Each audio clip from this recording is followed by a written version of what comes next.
कुणाचीच फसवणूक होऊ नये किंवा प्रत्येकाचं लग्न जुळावं ही मानसिकता ठेवून आम्ही गेल्या 7-8 वर्षापासून लग्न अक्षदामध्ये काम करत असताना आम्ही कुणालाच कुठल्याच गोष्टीसाठी पैशाची मागणी करत नाही, हे आम्ही वारंवार सातत्यानं सांगत असतो आणि त्याही व्हिडिओत तेच सांगतोय. मात्र याच्यातून एक गोष्ट एका मिनिटामध्ये आपण सांगणार आहोत, की जर तुम्ही व्हिडिओ पहिल्यांदा पाहत असाल किंवा तुम्ही सबस्क्रायबर असाल तर सुद्धा तुमच्यासाठी हा एक महत्त्वाचा व्हिडिओ आहे,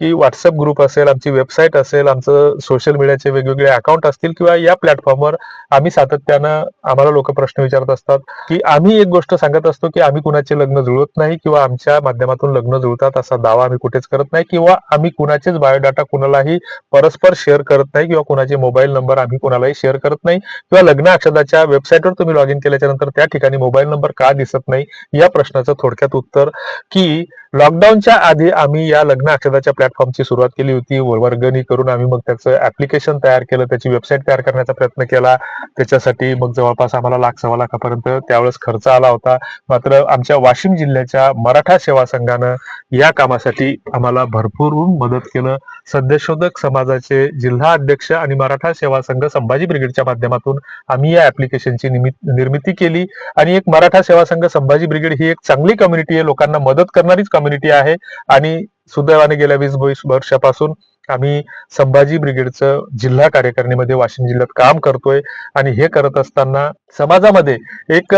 विश्वासाच्या प्रतिष्ठेचं एक वलय आमचं लग्न अक्षदाचं तयार झालेलं आहे, ही गोष्ट आपण समजून घेतली पाहिजे. आता लॉकडाऊन मध्ये ज्यावेळेस आम्ही असे विभागनिहाय जिल्हानिहाय काही व्हॉट्सअपचे ग्रुप तयार केले आणि त्याच्यावर आम्ही समुपदेशन लग्न जुळण्यासाठी काय करता येईल हे करण्याचा प्रयत्न करत असताना एकमेकांनी बायोडाटा शेअर केले पाहिजेत, ज्या जिल्ह्यातला त्या जिल्ह्यात, हे सगळं चांगल्या पद्धतीनं नव्या नवऱ्यासारखं काम करत असताना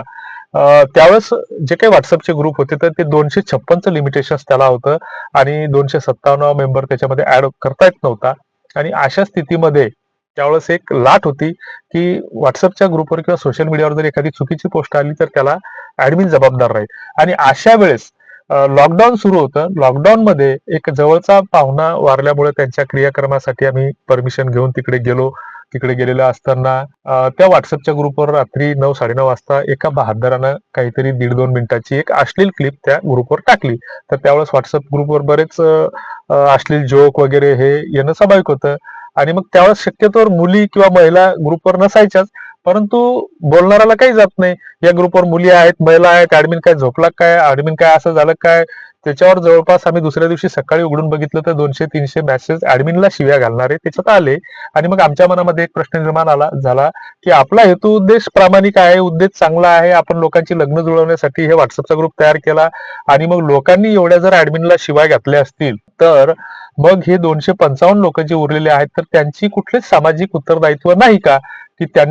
ज्यांनी तो क्लिप टाकली आणि लेफ्ट झाला तर त्याला त्याचा फोन नंबर तर तिथे कायम आहे, की त्याला तो प्रश्न विचारला पाहिजे, त्याच्या विरोधात पोलिसात तक्रार दिली पाहिजे. मात्र त्यांनी सगळ्या गोष्टीसाठी ऍडमिनला जबाब, जे काही केलं ते ऍडमिननं केलं आणि मग त्याच्यानंतर पुन्हा एका बहादरानं काय केलं दुसऱ्या दिवशी, की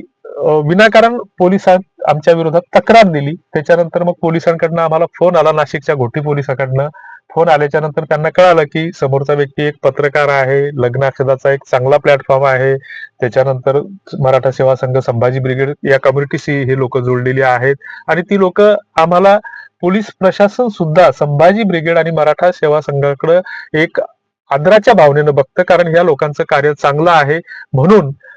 पोलीस प्रशासन किंवा प्रशासनातील इतर डिपार्टमेंटही एक मराठा सेवा संघाच्या कम्युनिटीला एक चांगली वागणूक देतात. हा एक आमचा सार्वत्रिक आणि तुमचाही जर याच्याशी जुळलेला असेल तर एक अनुभव आहे. आणि मग अशा स्थितीमध्ये त्याच्यातून काहीच झालं नाही. त्याच्यानंतर पुन्हा असे काही दगड येत राहतात आणि ह्या दगड येऊ नये म्हणून आम्ही ह्या गोष्टी जपण्याचा प्रयत्न करतो किंवा हे करण्याचा प्रयत्न करतो.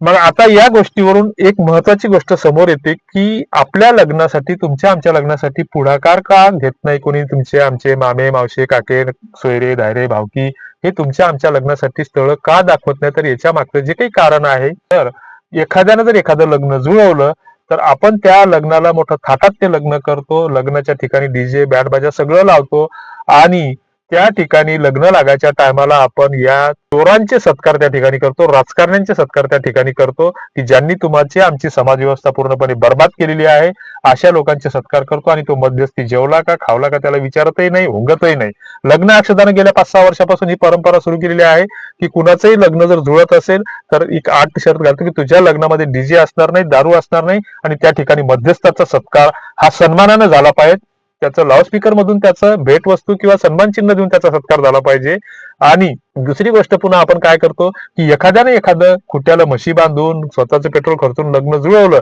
आणि 2 वर्षांत तो जावई दारुड्या निघाला तर यानंच केलं, याच बारबाप्यानं केलं. पोरगी बाणकुदळ निघाली तर यानंच केलं, यानंच बारबाप्यानं केलं. तर ह्या सवयी कुठेतरी बदला. आणि तुमच्या काय फीडबॅक आहेत त्या कॉमेंट बॉक्समध्ये नक्की कळवा. धन्यवाद.